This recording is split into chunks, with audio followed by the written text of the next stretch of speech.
Alright mates, how's it going? In today's video, it's chapter 15 of The Last Guardian by Jeff Grubb. The penultimate chapter. We're nearly finished. Let's go!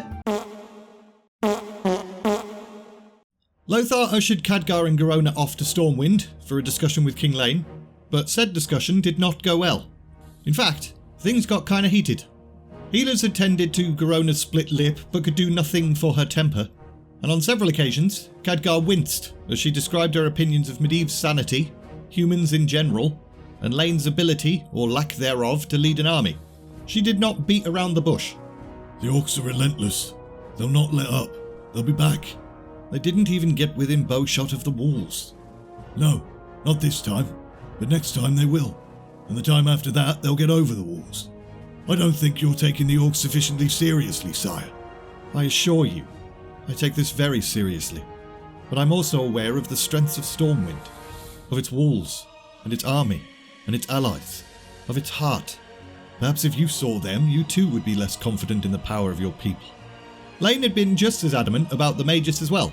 Khadgar had laid everything out for them, sparing none of the juicy deets, the visions, Medivh's erratic behaviour, his complete lack of action in regards to the orcish assault, and yet, if I had a silver groat for every man who's told me that Medivh is mad, I'd be even richer than I already am.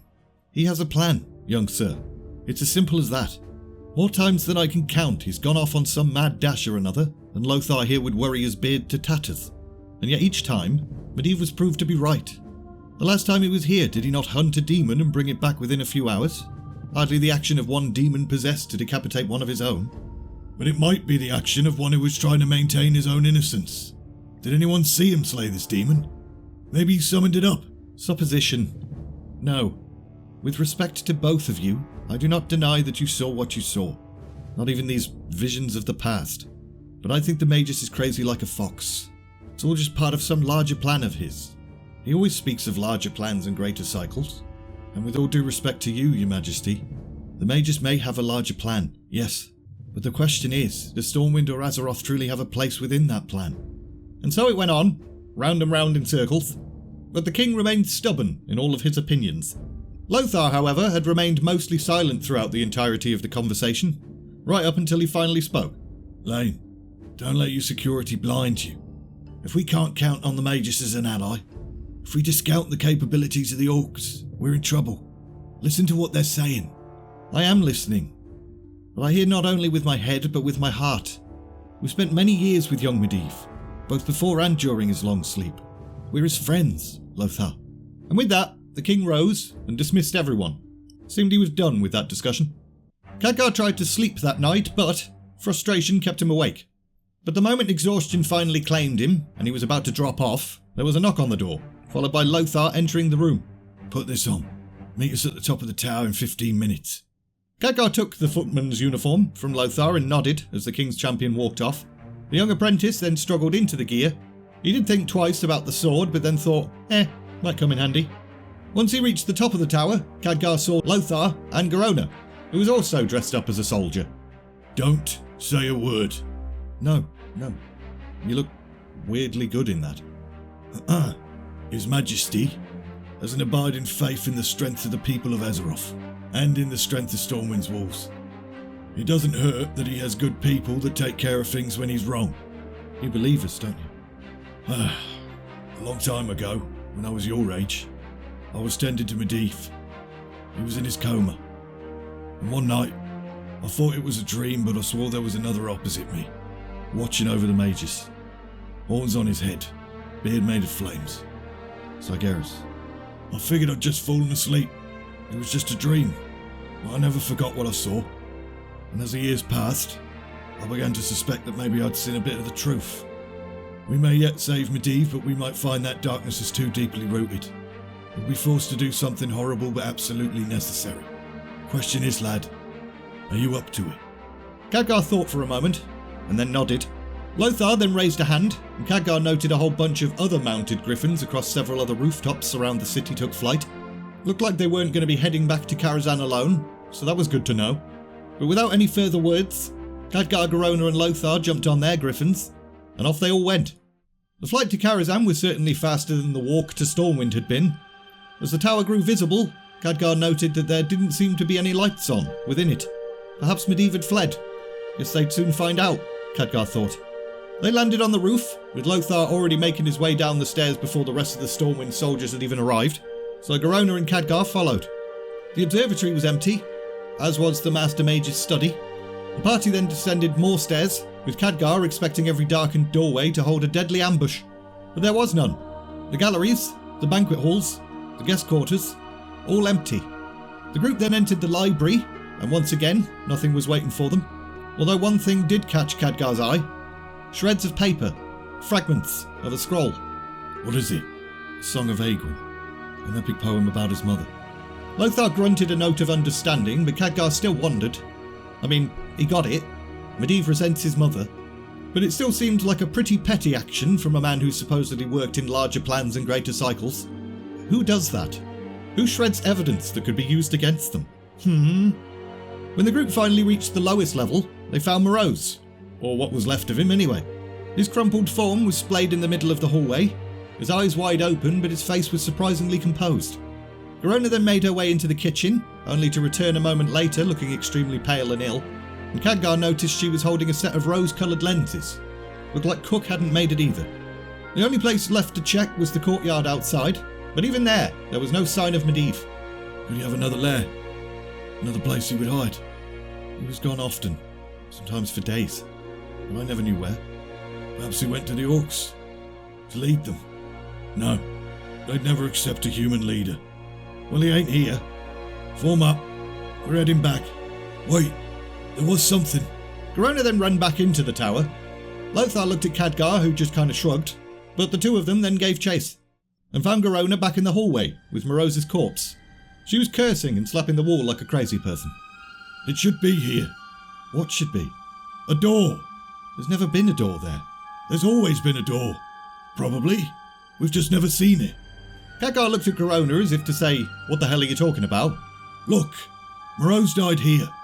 Then his body was moved, creating that smear of blood.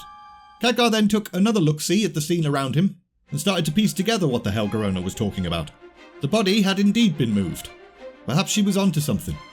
Stand away. Let me try something. So the King's Champion and the half-orc stood back whilst Khadgar pulled the energies together for a spell. A spell he'd learned in this very tower, after reading that book about locks and traps and stuff right near the beginning of the story. He tried to envision the door, where the frame would be, where the hinges would be, and where the locks would be, and then he went ahead and flung a bit of magic into it. And to his surprise, the wall shifted and a door appeared, revealing a stairway descending below the tower. And as they moved down the stairs, Khadgar could sense a palpable aura of immediate menace and foreboding. And he soon realised why. This descent was like a dark mirror version of the tower above.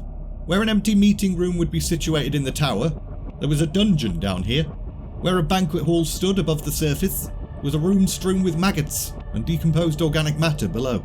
The air felt heavy and oppressive and jizzy, just as it had in Huglar and Agarin's quarters at Stormwind. This place was demonic in nature. Eventually, they arrived at some large iron-shod doors. This would be the library. He spends most of his time at the top of the tower, so if he's here, he'll be at the very bottom. We should keep moving. But Garona was too late, because Khadgar had already gone ahead and touched the Dark Dimension library doors anyway, and they'd flung open, revealing a kennel. Sargeras had no need for knowledge, so he'd turned the room over to his pets, and in the darkness beyond the doors, a number of flaming eyes stared at them. Lothar rushed to action, jumping in front of Khadgar and Garona. This is to waste your time and energy, to delay us. Head down and find Medivh. The Stormwind soldiers joined their commander's side whilst Garona grabbed Khadgar and pulled him down the stairs, and as they descended even further, they heard the cries of the dying behind them, from both human and inhuman throats. And Khadgar couldn't help but feel kinda awful about the fact that was technically his fault. The two made their way even further down the dark tower, only to find themselves suddenly somewhere else entirely. The scene around them shifted to that of the Stormwind skyline, with the city below them in flames. How did we get? It's a vision of the future. I told him. I told the king, but he wouldn't listen. How do we get out of here? We don't.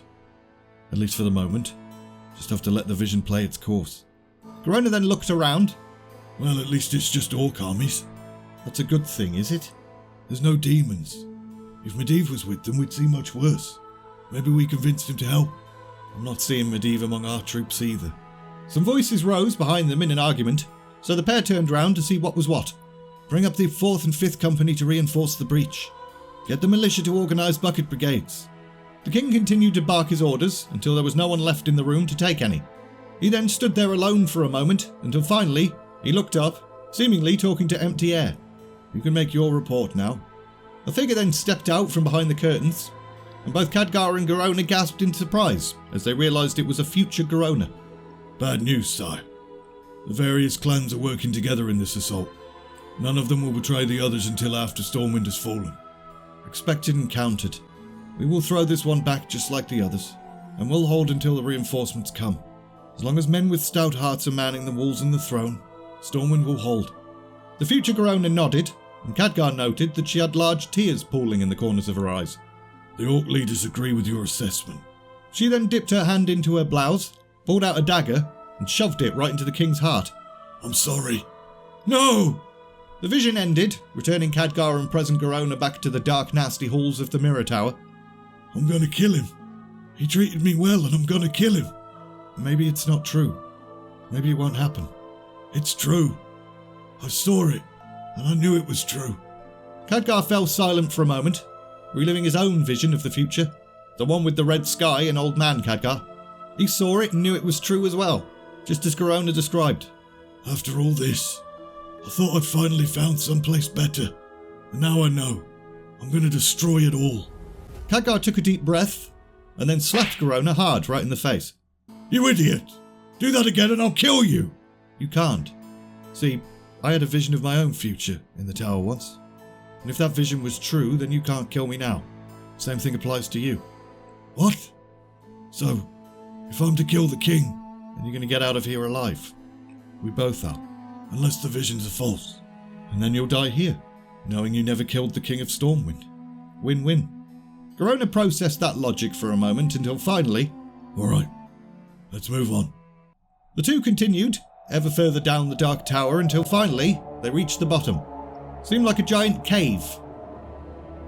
Hello, young trust. Hello, emissary. I've been expecting you both. And we're leaving it there! So next week is the finale. And then I'll get started on the supercut for peeps who prefer things all in one, or for peeps that want to watch the whole thing again without all the additional fluff or whatever.